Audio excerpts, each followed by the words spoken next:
Good evening and welcome to I'm Listening, Stay Connected. I'm Listening is a 24/7, 365 initiative that works to destigmatize mental health. And that's the whole reason why we're here. We want everyone to be focusing on the mental health. And one of the best ways to do that is to make sure you're talking about it, feeling it, engaging it. Again, it's not about positivity and looking on the bright side. It's about being honest and really feeling the feelings that you're having and what you're experiencing. And that's how we're going to come out of this our best. We have a great show planned for you. We have Nicole Alvarez joining us, radio personality, and also the queen of KROQ, and Dr. Vivian Chen, MD and epigenetics specialist. They'll be joining us later in the show. If you want to join us, you can send your questions to our Loveline DMs or by tweeting at hashtag I'm listening. I want to talk about some of the things that are going around in popular culture that are having a negative impact on the mental health of those in the world, in my practice. We're talking a lot about motivation and what we're doing with our time. And congratulations to those that are thriving right now. I think it's a really beautiful thing and they're being very productive and they're feeling at their best. But there's a lot of us that are feeling opposite. And I want to challenge the word lazy. I'm hearing a lot of people throw that word around saying, I'm feeling very lazy or I'm being lazy, as though it's wrong that they're focusing on rest and healing. And I want to call out the word depression. It's possible that you're feeling depression. It's something that not everyone's familiar with, but what we're going through right now is having a new impact on us. So if you're feeling as though the joy that you traditionally feel about certain activities or experiences isn't there, or if you're feeling really fatigued, or if your mood is feeling low and you're tired, it might be depression. So what do we want to do about that? First off, go easy on yourself. It's okay to feel whatever you're feeling. You don't have to always be feeling happy. Also, we have to roll with it. We have to allow ourselves to have a new experience of some things. I'm also talking to people about finding new sources of joy. I myself have talked on the show about things that I had not had an interest in before that now is bringing me a lot of pleasure in my life. Also, like I said, rest and healing, but also really monitoring what you are taking in psychologically. The news, the social media, but also the conversations that you're allowing and sitting in. I want to make sure we're not ruminating and spinning our wheels and constantly looking at all the anxiety, fear-based stuff that's happening around us. We do want to set boundaries and take a break. And of course, consistent self-care. What does that look like? Staying connected to individuals, multiple people throughout the day, going outside, getting fresh air, sunlight, moving our bodies, exercising, whatever that means for you. And of course, good old nutritious food, which we'll be talking to Dr. Vivian Chen about later in the show. But right now, let's go to Nicole Alvarez, radio personality, queen of KROQ, as I say. Nicole, how are you? Hi, boo-boo. So good to see you. I miss you so much. It's crazy. I miss you as well. I want to start off by asking you, how is your mental health? I'm going to start at the beginning really quick. The first 2 weeks, I experienced anxiety like I've never had before. I felt claustrophobic. I felt deep, dark depression. I felt like I couldn't breathe. Then I was feeling the pressure of having to do everything that I've always said I was going to do, organize the house, get my bills in order. It was like a perfect storm of anxiety and pressure. And I don't know where it was coming from. So the first 2 weeks were really rough. And then I found a rhythm, and I'm in that rhythm now. And I'm not saying every day is easy. I go hour by hour, but I have found new freedom in different ways. And we can talk about it if you want. Yeah, and I'm glad you used the word freedom, because what I always found inspiring about you is you lived very freely. And for you, sometimes that meant actually going out and traveling and trying new experiences. So that's going to be limited right now because of the pandemic. So how have you been finding freedom while self-isolating? So as you know, my life centered around going to concerts and traveling. And then this happened and it felt like somebody cut off my wings. And not only was my sense of freedom gone, but my sense of identity a little bit, because that's what I do. That's who I am. Like, I go on crazy trips and I go to concerts and I go to parties and I socialize. That is who I am. So then all of a sudden I was forced on a timeout by myself. And first of all, we're never alone. I hang out with my demons all the time, and I've gotten to know them really well, and I'm starting to nurture them and mother them and help heal them. But I have found freedom in the things that, like basic things. I bought a bicycle, and the first day I rode 1 mile, and today I rode 8 miles, and I made a playlist, and I felt the air, and I rode by the ocean, and I waved at people from far away. And it was 2 hours, and I came home feeling like it was the perfect day. I have found freedom in having phone conversations, profound phone conversations, or even watching the same movie as a friend and texting about it. I have found freedom in just allowing myself to lay for an entire day and eat comfort food and watch TV that I like, and then the next day eating healthy. Yeah. My freedom comes. I found my rhythm. Like, I'm finding it's such a fun thing for me to do, to find my own groove. I'm enjoying this now, finally.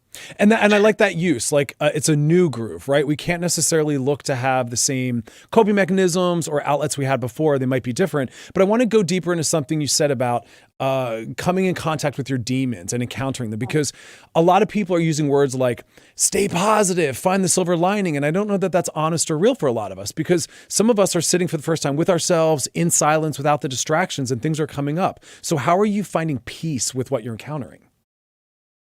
So, like, I'll give you an example. When this first started, a lot of people it was like a joke. Like, you're going to you're eating your feelings, your comfort food, you're being a little bit gluttonous.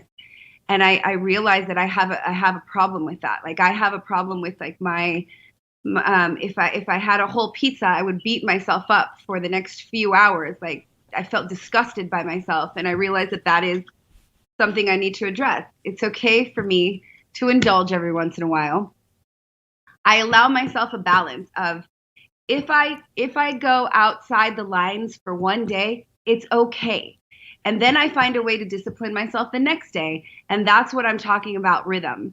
And then demons, as far as sitting on the internet for too long and going on social media and comparing yourself to other people and seeing that other people might be quarantining with somebody else, or they're learning how to cook and they're doing all these things that you're not doing. I felt so inadequate, and I felt like such a failure in life because I'm constantly watching people succeed or tackle a new task, and I'm not doing anything. And I realized that that's all an illusion, and what they're doing doesn't necessarily have to define me. So I realized that by putting my phone down, I had to ask myself, what would make me happy right now? Is it just to maybe do a load of laundry and listen to one album? That's all I need. So I'm finding the way.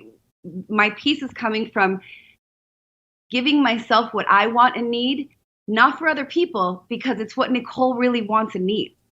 That's so beautiful. That's so beautiful. Putting your phone down, finding joy in the simple things, but being honest about who you are and what you specifically require. Because again, I have clients, I'm still doing therapy over the phone and telemedicine, and they're saying, I'm seeing people producing music and they're cooking and they're starting new YouTube pages. And they're like, baking banana bread all of a sudden. Like, why is everybody baking banana bread? I know. God bless that. People are talking about, does anyone have any yeast I can borrow? And I was like, what's happening here? Why are you baking?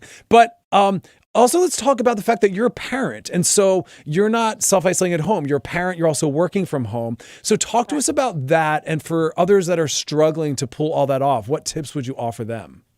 You know, it's weird because a lot of people have offered me their condolences. They'll call me and be like, I'm so sorry. We know that you're a single mom and you have a 3-year-old. She has been the light of my day every day. Granted, her temper tantrums suck. And there are times that everything is falling apart around me, learning how to broadcast from home. I don't really cook, so I'm not really giving her the most nutritious meals. She can't go outside. The phone is ringing, and I lock myself in the bathroom and I scream and I cry. But she is the most, I hope that parents understand that we can live vicariously through how blissfully unaware these kids are, through the fact that if you just built a fort in the living room, to them, that is everything. Why are we all of a sudden so complicated?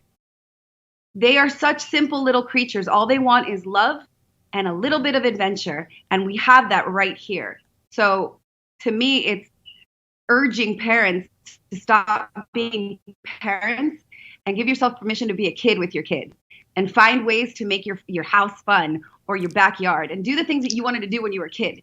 And you get your childhood back for a little while. It's kind of cool. Yeah, I love that. I'm not a parent, but that's actually been what's soothing for me. Is usually my coping mechanisms are these very expensive, complex things, like the gym or going out for dinner. But I started doing things like a puzzle. And that was really funny to me, that I'm sitting there doing a puzzle. It's so basic, but it's been really meaningful.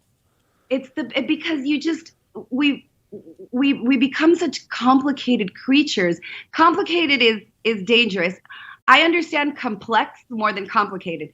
Don't complicate yourself. Like, break yourself down to like the bare minimum.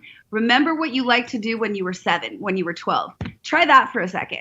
Me riding bicycle, like around all these different like neighborhoods, like I'm a goonie, has been the most liberating thing in the whole world. It's so much fun. And I just feel like such a little hood rat. It's amazing. I love the 80s throwback, like a goonie. Yeah. I always wanted to be a goonie. Always wanted to be a goonie. Finally are. So weigh in on this, and this is something I was seeing a lot of articles about. I know your daughter's still very young, but people are talking about the fact that they wish schools would let them not get graded for the rest of the year, because they're saying kids aren't going to school at home. They're at home during a pandemic trying to still go to school, and that it's a very different level of pressure and anxiety on the parents, on the child themselves. What are your thoughts on that, how the role schools should play right now in the children's lives? I'm really fortunate in that Evie goes to I swear to God, it's the best school in the entire world. And they're showing me things that I didn't know possible. They're innovating. They're not grading. Mind you, she's only 3, but they're not grading. What they're doing is they're just asking for follow through. They're asking that a child just learns how to start a project, even if it's a little one, like a painting project, and finish it, so that they never lose the basic skills of being grown-ups. When you start something, you have to finish it, whether it be a painting or a sentence. So I don't think that kids should be graded. I think that this is a great time to teach them how to function. So teach them how to get through this, and what are those skills, and how do we send home projects that will help them nurture those skills. Wow, that's really beautiful. And that can be applied, I think, to us even outside of school. I have some questions that came in that I'd love for you to answer with me. But before we do so, I wanted to just talk quickly about music, because one thing I learned from people like you is the power music has over helping us go deeper into a mood or pull us out of a mood. And my field of psychology doesn't talk enough about music as a tool for that. So talk to us a little bit about how music can be utilized in your life, how you've done it through the pandemic, and just in general. So I might start crying because this is a really, sorry, I really am going to cry.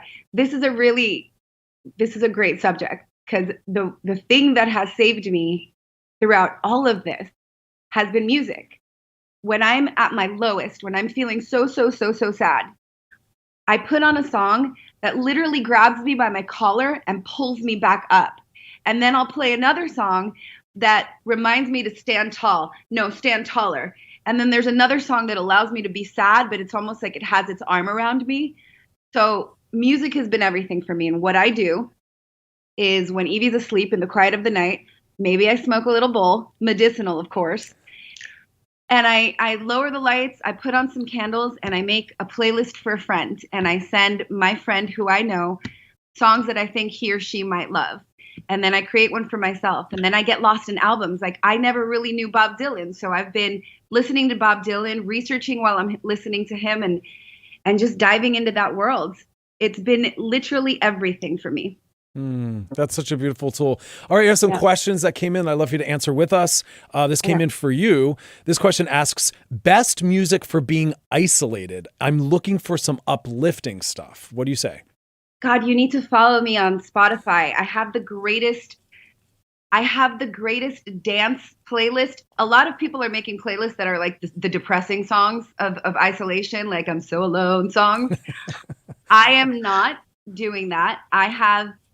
My favorite playlist right now is a dance playlist. So do not drown or wallow in it. Like, give yourself maybe a day of that, but then dance. My favorite thing to do right now is to dance in my living room when nobody's watching, like a complete a-hole.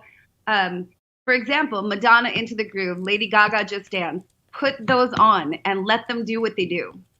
I'm into it. You've introduced me to some great dance music, so I second that. Follow Nicole's playlist. And then I have a playlist for you, by the way. Oh, please. Thank you. Okay. This question asks, what's a good way to keep a toddler entertained while working from home? Love him to death, but it's hard to focus on both work and keeping him entertained.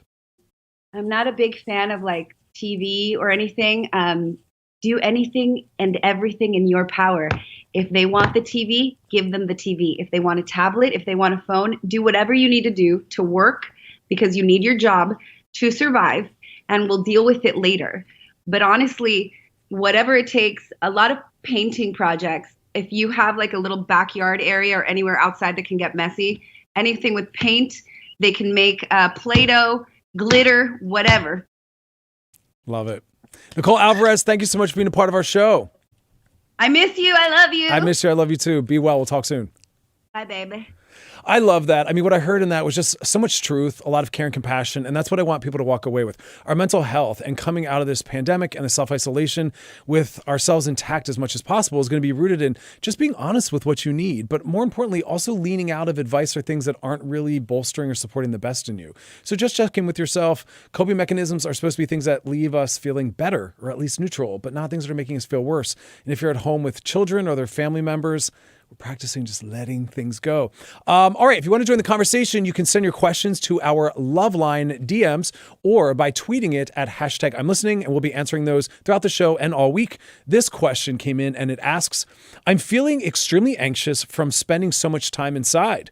I have a foot fracture, so going on walks is not an option at the moment.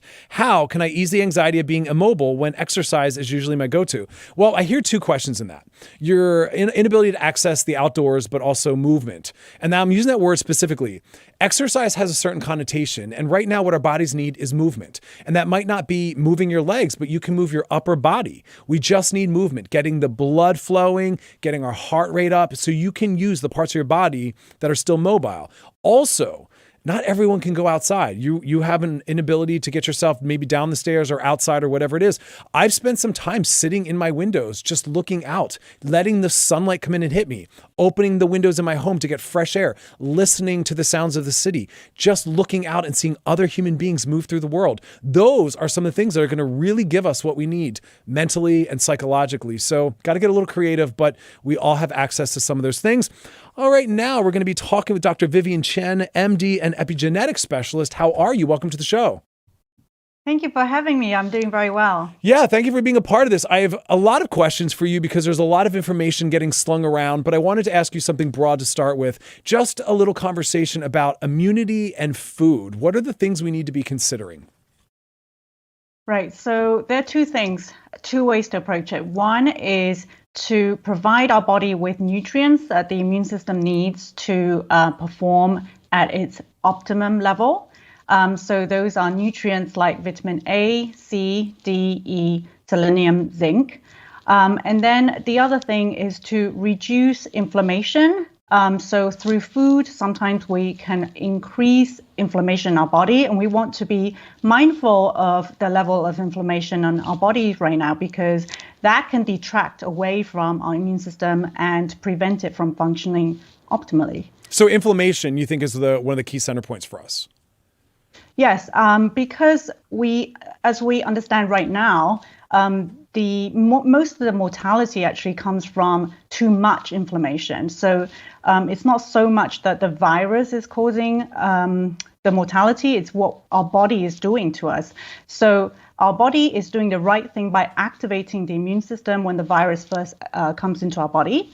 But when it's kind of dealt with the virus, it should calm down. However, in a certain proportion of people, it's just going rogue, okay, and then attacking the body and causing infiltrates in the lung, causing kidney failure, clots, and these are the complications that we're seeing that's causing mortality, unfortunately. And so we want to be mindful to not have too much inflammation in the body to start off with, but also to equip our immune system with the right nutrients so that it can mount an acute inflammatory response when it's needed. So it's about balance. And when you talk about inflammation, are we talking about the balance of acidity versus alkalinity? Not quite. So Okay. the balance is in, there's two arms to the immune system. So there's the Th1 arm, Th2 arm. So when one arm is dominant, the immune system can't function properly. So when the virus first enters the body, the innate immune system, the natural killer cells, the neutrophils actually come to attack the virus. And then later on, the other arm comes in and we form antibodies. And so you might hear a lot about antibody testing. So that's the kind of the later part of the immune response. So balance is where everything functions, kicks in at the right time, and then shuts down at the right time so we don't get the complications. And I was looking at your IG page and I noticed that you're a parent, correct? Yes. Okay. So talk to us about that struggle, because we're talking on one hand about, letting go a little bit, not stressing parents, not stressing the children out, but we also do want to be paying attention to the foods they're eating and how nutritious they are. So you personally, and also giving advice, what perspective do you take on that? Yes, I actually practice the 80-20 rule because I also feel that stress can really impair our immune system, right? So we know that cortisol can reduce the antibody lining our gut, for example, and reduce immune function that way. So I don't want to overly stress about being perfect on foods, although I think we need to be mindful. So I practice the 80-20 rule. 80% of the time, I try to stick to healthy, nutritious foods and reducing inflammation-causing foods. And 20% of the time, I can allow my body to eat the maybe not so healthy foods and, introducing some more sugar-laden foods. Thank you for that, because I know I was one of the people where when the pandemic first hit and I was thinking about immune system supporting foods, I tried to go 100% plant-based only, nothing processed, cut out the alcohol, cut out the sugar. And I felt that. I felt psychologically and biologically stressed because that was a lot to manage. So I think the 80-20, I like that. That felt better in my body when you said that. For those that are trying to figure out what would fall into those two categories, what would be the top foods you would say to really work on avoiding, and what would be the top foods you would say to really focus on including? Okay, so to avoid, I would say refined sugar, because we know that sugar immediately has an impact on our immune system for up to 5 hours. So trying to avoid the refined sugar. So I'm not talking about fruit sugar. So whole fruits are fine because it has fiber that reduces the amount of sugar being released into the bloodstream. And processed foods. So those are foods usually containing inflammatory oils and inflammatory processed refined carbs. And conversely, foods to add in include fruits and vegetables. So fruits and vegetables are abundant in phytonutrients.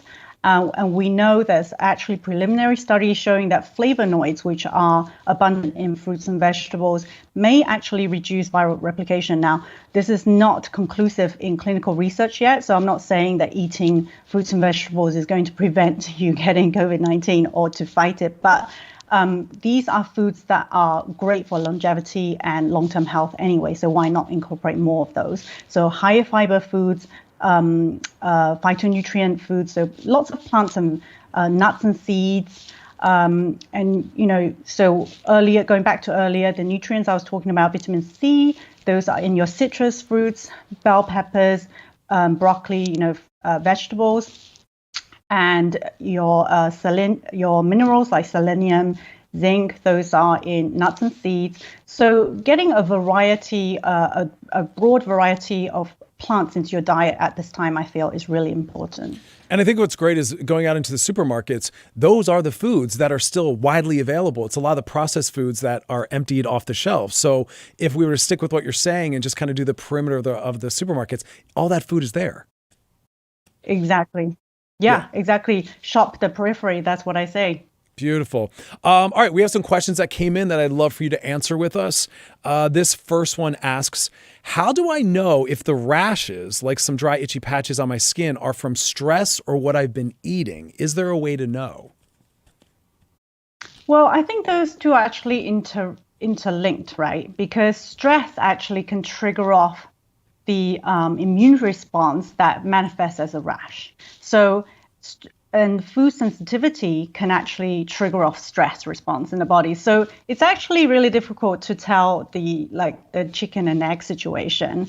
So what I would say, if you suspect that you may be sensitive to a food, is to actually test it when you're not under a lot of stress, because you need to take one of the factors out if you really want to know which is which. But I actually often find that the two are very closely interlinked.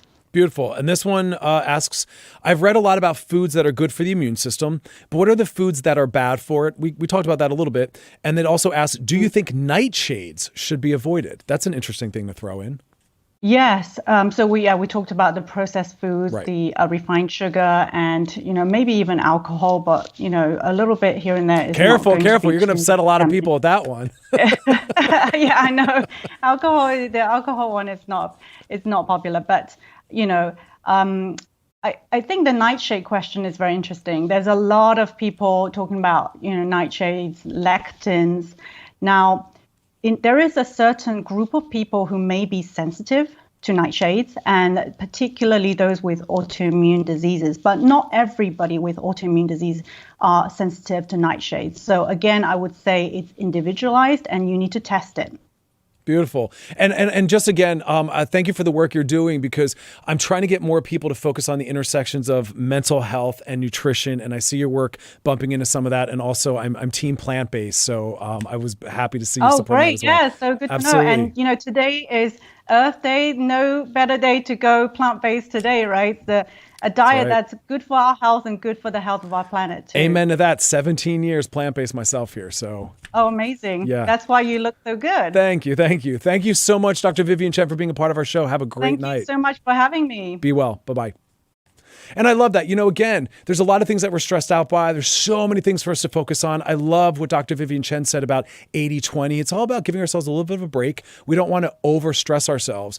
And if we're adding a second layer of stress on top of the things that are supposed to help us feel better, we're kind of working against ourselves. So again, it's about letting go, easing up on ourselves, but at the same time, still focusing on centering our lives and our diets around the things that are going to really help us feel the most robust and battle all the things we need to be battling right now.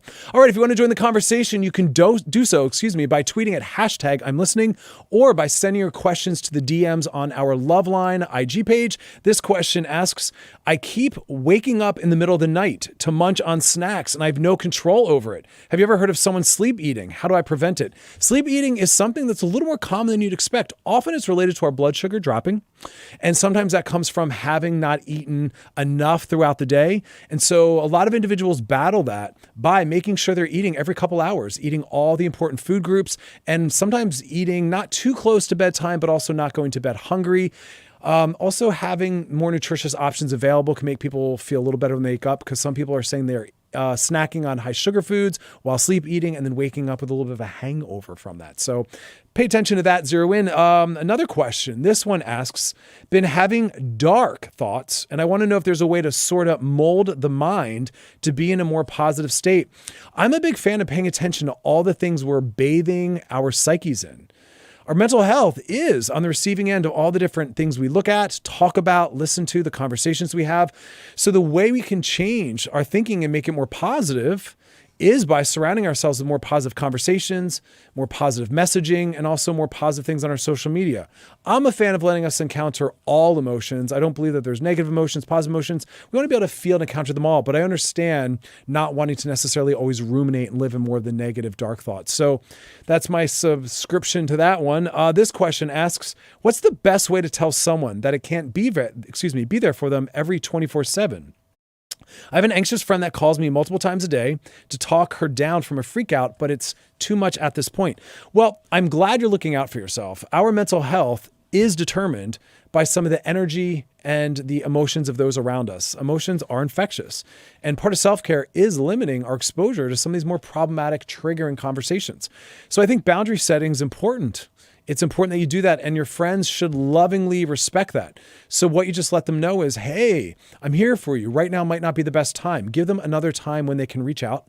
And if it's not that day, ask them to please reach out to another friend that can be there for them. It's not going to help you. It's not going to help them to be available around the clock. So practice setting boundaries. Always difficult at first. Not all of us are used to having boundaries set or setting them. So you got to practice. It gets easier as it goes. So keep around, keep doing that work. All right. On our next show, we're going to have comedian Jesse Peluso and Dr. Kristen Gibson, molecular food safety expert, talk about all the things we got to think about when we go food shopping, bring those foods home. So I want to leave you all knowing that we got to focus on that self-care, connecting to others, getting outside, moving our bodies, and as we talked about tonight, paying attention to some of the foods we're eating, because that is what's going to help us get through all of this the best way we can. Thanks for joining us. We'll be back tomorrow night at 5 p.m. Pacific. That's 8 p.m. Eastern on all the radio.com handles. You can go check out all of our past episodes. Thanks for hanging out, and you all have an awesome, awesome night.